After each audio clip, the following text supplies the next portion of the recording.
Hey there, ghouls. It's the Creepmas season, and I know this is a very hectic time of year for all of us, but I'd like to invite you to kick back, relax, pour yourself a hot cocoa, and let me read you a story.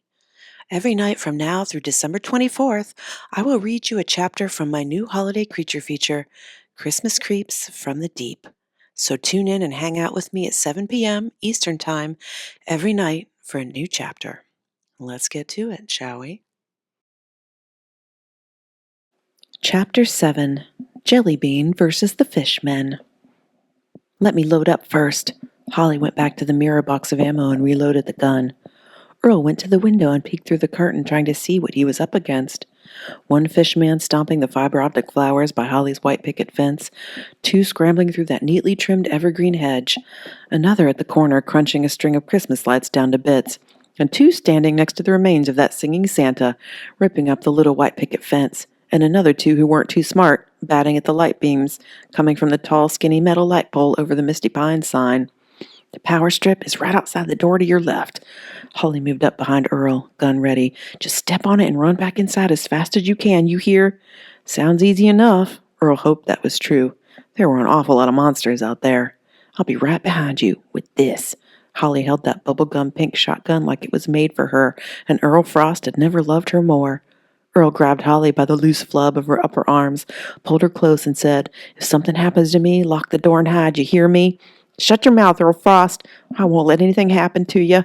Her lips trembled. Her eyes were wet with tears. He looked into those wet eyes and decided to say the big words, all three of them. This might be his last chance. "Holly, Yes, Earl Frost." She looked up at him, lips still dusted with faux orange cheese powder and green fish brains and guts, but it didn't matter. He still wanted to kiss her. So he leaned in, but before their monster slime-coated lips touched, a fishman punched through her big side window. Glass shattered. Holly screamed. She whirled around, gun up, ready to shoot, but the fishman didn't come in. He planted a giant web foot on the windowsill and hoisted himself up so he could grab at the Christmas lights hanging from the eaves. "If I don't make it, remember, hide and stay quiet. Promise me," Earl whispered. "No way, I won't leave you out there. Promise me." "Fine, but it won't get to that. Not as long as I've got Sparky here." Holly raised the shotgun. "Okay." Sparky was the gun. She'd named it. It was hers now. "If you shoot that thing like you did earlier, we might stand a chance." Earl moved to the door. Jellybean was in front of it, puffed up and hissing. Earl slid him away with his foot. "You better hide under the sofa." Jellybean did figure eights around Earl's snow boots instead, begging for pets. "Jellybean loves you a lot, so you come back, you hear?" Holly said. "I'll try my darndest." Earl scratched Jellybean behind the ears, then steeled himself and unlocked the door. Holly whispered, "Be careful." "I will, trust me." He took one more look at the critters outside, decided there was enough distance between him and them to get the job done. Then he opened the door and stepped out. He replayed Holly's instructions, hit the power strip, run back in. Didn't sound too hard, except he looked all around and didn't see a power strip. "Where is it?" Heat rose in his cheeks. Panic. "I don't see it." Holly and Sparky leaned out the door. "Hurry, Earl, what are you waiting for? I can't find the strip. It's by the rail," she pointed. He still didn't see it. "Where?" "There, I painted it pink to match the boards."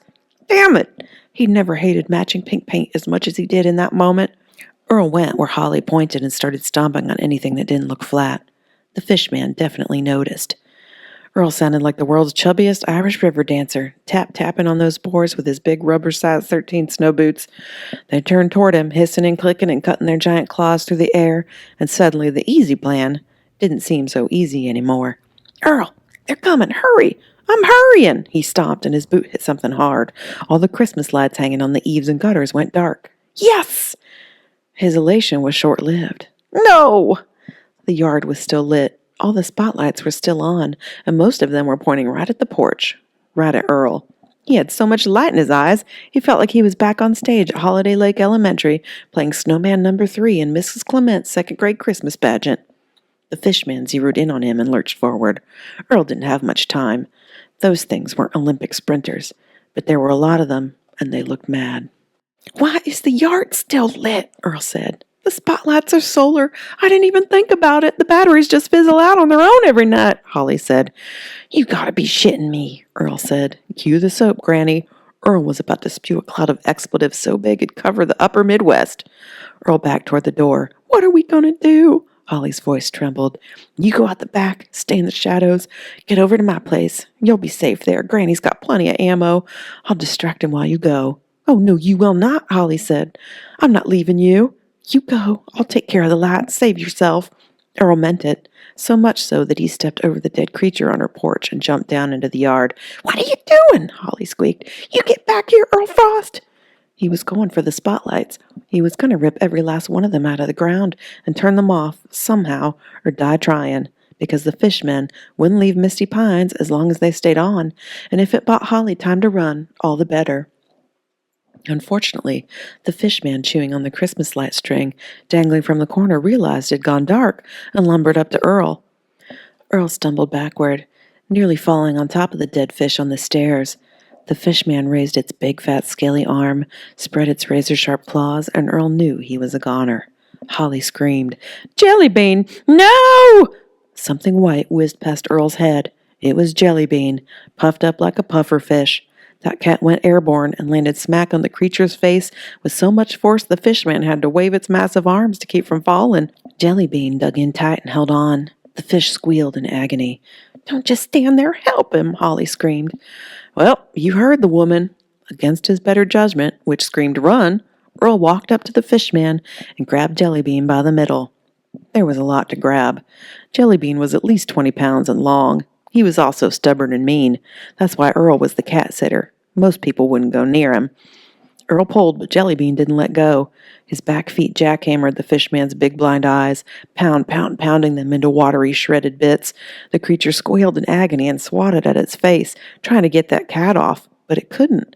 Its arms were too stumpy and short to wipe the angry cat off its own face, which was good for Jellybean, but not so much for Earl, because the fishman's razor-sharp claws cut through the air all around him. Earl ducked and dodged, pulling on the cat, wondering if Jellybean was going to be the death of him. "Get back in here quick, they're coming," Holly said. Earl looked. A line of fishmen was coming right for him, hissing, claws up, coming to the aid of their squealing friend, and here he was, hanging on to a fat, mean old cat. "You let go right now, Jellybean, or I'm leaving ya!" Earl meant it, but he hoped it didn't come to that, because Holly would never forgive him. Jellybean didn't listen, so Earl let go. He had to while he still had a head. He turned to run and noticed the fishmen had stopped. They stood stone still like statues. They looked up at the sky and started clicking. The ground began to shake. Another tremor, just like the one at Owl's. It wasn't enough to throw Earl off balance. He barely felt it at all. But the fishmen wobbled like they were standing on a tilt-a-whirl. They screeched like they were in pain, and their tentacles whipped around their big, ugly heads. Earl gave Jellybean one more yank, and the cat finally popped off that fishman's face. He was stiff in Earl's hands, eyes wide, claws out, like the danger of the situation had sunk into his tiny feline brain. He tucked Jellybean under his arm like a big fat furry football. For about a second, Jellybean had other ideas. He clawed up Earl's chest, wrapped himself around Earl's neck, then sunk his claws into Earl's scalp so he didn't fall off. "Ow!" Earl turned to the door. His plan to grab all the spotlights was doomed until he noticed that the creatures were still really freaked out by the ground shaking under their feet. Like really freaked out. Like screeching and stumbling around and falling in all directions like they were disoriented, even though, as far as Earl could tell, the tremors had stopped. Earl went for it. He ran around the yard, ripping up Holly's solar lights by the stakes, despite the horrific pain of Jellybean hanging onto his neck for dear life. He ran, dodging disoriented fish guys like it was his job, and he didn't stop until Holly's trailer finally fell into darkness. He'd done it. He'd saved Misty Pines and the girl of his dreams. He turned to the porch, ready to run inside, but didn't. He couldn't. The fish guys had fully recovered. A row of them stood between him and Holly's front door, and they were coming for him. Earl had an armload of solar spotlights lighting him up like a disco ball.